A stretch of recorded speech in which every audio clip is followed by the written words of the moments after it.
everybody, I wanted to do a quick video tutorial for you guys on how I choose which paper goes with which cutout.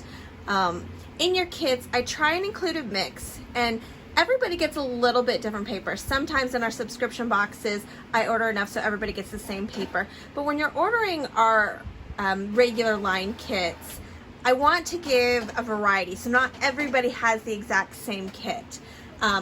This spooky kit is a new kit this fall, and it is featuring Cartabella's Halloween Market paper will go in all of these kits. And what I do is I want to give you guys each a variety. So you have some more bright patterns, you have some more solid tones, and along with some wording. A lot of people stay away from these. I really love the way they look in kits. And so how I choose which goes with which, I kind of lay it all out and we can mix them up. But what I want to do is I kind of start with my more solid colors and use those as a base, and then I want them far apart. So we kind of mix it up. A lot of patterns I try not to put together, so I'll try and space those out to where I have more of a pattern and a solid in between each. Then I also try and space out colors, so I don't want to put all of my oranges together. I want to kind of put some of the other colors in between. And I still have a lot of patterns going on right here in this, so I'll just keep playing with it and mix it up until I get it.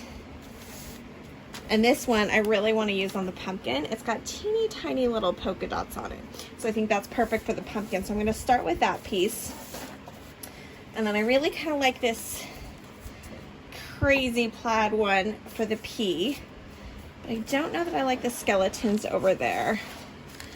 For something that's very, very busy, I'll probably put that like on the Y, so not as much shows. If you put that on like the pea, it's gonna really, it shows more of the paper, and so I'll either probably put that one on the O, the small O, or the Y, something that doesn't quite show as much, so it's not quite as distracting.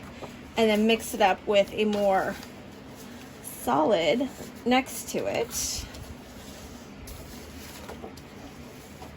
And then just keep playing with it, but I kind of like the way those look together. And that is how I choose the paper for my kits. Have a great day, guys.